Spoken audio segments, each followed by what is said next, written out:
पिछली कड़ी में हमने चर्चा की थी कि अकबर सूरत का दुर्ग जीतने के बाद सिद्धपुर, पाटन, सिरोही, जालौर तथा अजमेर होता हुआ सीकरी पहुंचा, जहां अनेक बड़े सूबेदारों, अमीरों एवं मुगल बेगों ने अकबर का स्वागत किया।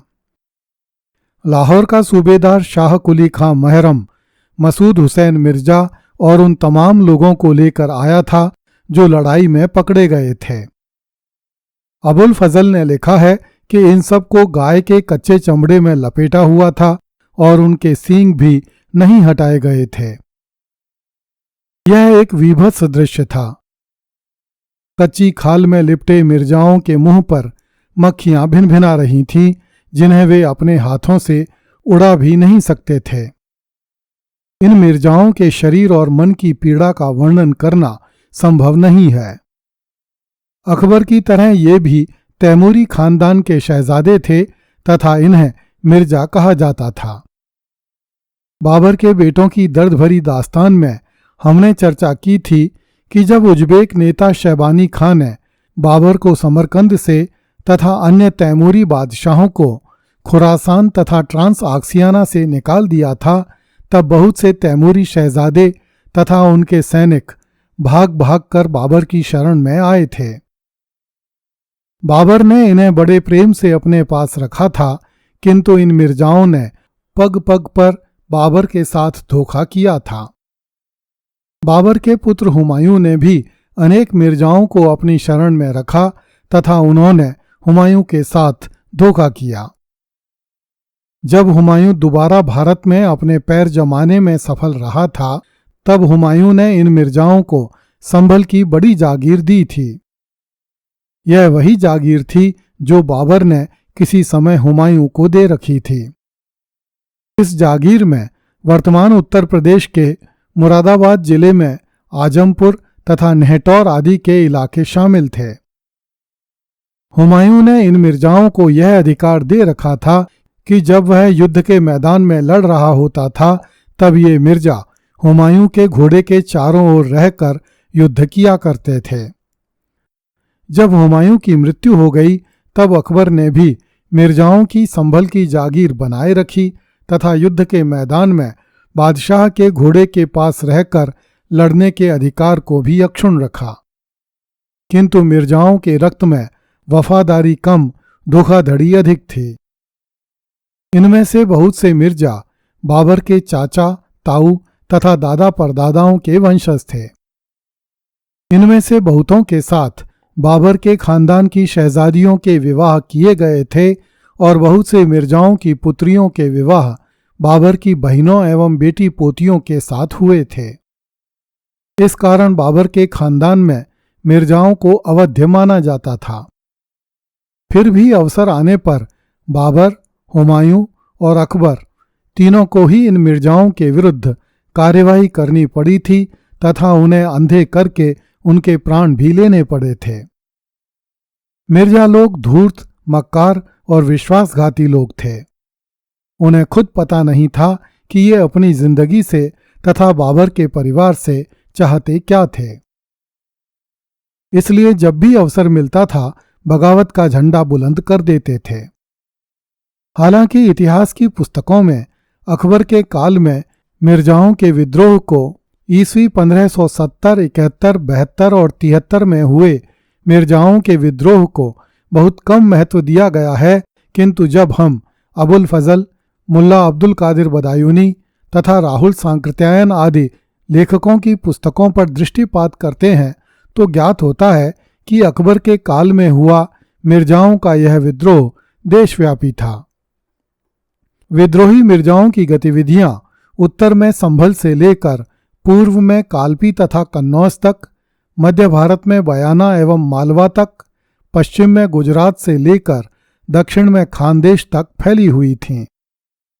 इतने बड़े विद्रोह को दबाने में अकबर को बहुत शक्ति, ऊर्जा, समय, धन और संसाधन व्यय करने पड़े थे। इस बार के मिर्जाओं के विद्रोह में मोहम्मद हुसैन मिर्जा, शाह मिर्जा तथा इब्राहिम मिर्जा तो शामिल थे ही, साथ ही बाबर के मरहूम बेटे कामरान की पुत्री गुलरुख बेगम भी बागी मिर्जाओं में शामिल हो गई थी, वह इब्राहिम हुसैन मिर्जा की बीवी थी। बागी मिर्जा अकबर के अमीरों की सेनाओं द्वारा हर जगह हराए गए और वहां से उखाड़ कर भगाए गए। पराजित मिर्जाओं ने भागकर गुजरात में शरण ली। गुजरात पर उन दिनों चिंगीज खां नामक एक अफगान अमीर का शासन था। उसने इन मिर्जाओं को भड़ौच की जागीर दे दी। इतनी सी जागीर से मिर्जाओं का काम चलने वाला नहीं था, इसलिए मिर्जाओं ने चिंगीज खां को मार दिया तथा गुजरात से लेकर खानदेश तक के बहुत से नगरों पर कब्जा कर लिया। इस प्रकार पाटन, अहमदाबाद, बड़ौदा, चंपानेर, सूरत तथा भड़ौच आदि नगर मिर्जाओं के प्रमुख केंद्र बन गए। अकबर ने इन सभी स्थानों पर स्वयं जाकर उन्हें अपने अधिकार में लिया था और मिर्जाओं को मार भगाया था। अन्य स्थानों पर भी शाह कुली खां, अजीज कोका, राजा टोडरमल, खान खाना मुनीम खां, कुंवर मानसिंह, बीकानेर का कुंवर राय सिंह आदि ने मिर्जाओं को परास्त करके भगाया था।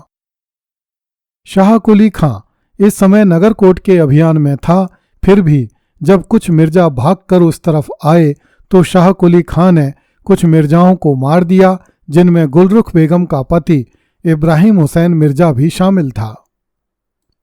शाह कुली खां ने मसूद हुसैन मिर्जा और उसके साथियों को जीवित ही पकड़कर गाय की कच्ची खाल में लपेट दिया।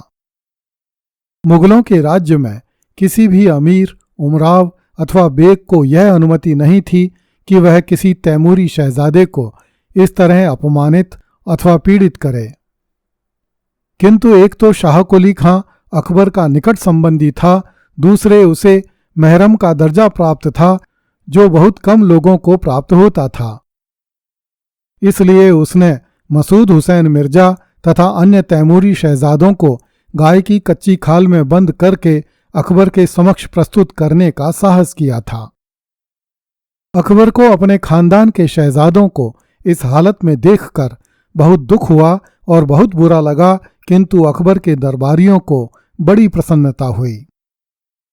अकबर के दरबारी लेखक अबुल फजल ने लिखा है कि बागियों को इस हालत में देखकर अकबर के दरबारियों में हर्ष की लहर दौड़ गई, किंतु अकबर को उन पर बड़ी दया आई तथा अकबर ने उन्हें इस पोशाक से मुक्त करवाकर अलग अलग मुगल अधिकारियों के संरक्षण में रख दिया ताकि उन्हें सुधरने का अवसर मिल सके। अकबर ने अपने मंत्रियों को यह जिम्मेदारी दी कि वे इन बागी मिर्जाओं का चाल चलन देखकर उसकी सूचना अकबर को दें ताकि उनके संबंध में अंतिम निर्णय लिया जा सके। अभी अकबर को गुजरात से आए हुए कुछ ही समय हुआ था कि सुल्तान ख्वाजा समाचार लेकर आया कि मुजफ्फर हुसैन मिर्जा ने खंभात में शाही सेना को परास्त कर दिया है और बागी मिर्जाओं एवं गुजरातियों ने अहमदाबाद को घेर लिया है। अकबर ने ये समाचार पाकर तुरंत गुजरात चलने का निश्चय किया। राहुल सांकृत्यायन ने लिखा है कि अकबर ने आगरा से पाटन तक एक सैनिक दौड़ का आयोजन किया। इसमें 16 सेनापतियों ने भाग लिया, जिनमें से 13 हिंदू सेनापति थे। अकबर स्वयं भी एक तेज सांडनी पर सवार होकर कुछ चुने हुए सैनिकों के साथ गुजरात के लिए रवाना हो गया। अबुल फजल ने अकबर की यात्रा का जो वर्णन किया है उससे अकबर की बेचैनी का अनुमान लगाया जा सकता है। अगली कड़ी में देखिए, पागलों की तरह गुजरात की तरफ दौड़ पड़ा अकबर। कृपया इस चैनल को लाइक, सब्सक्राइब एवं शेयर करें। धन्यवाद।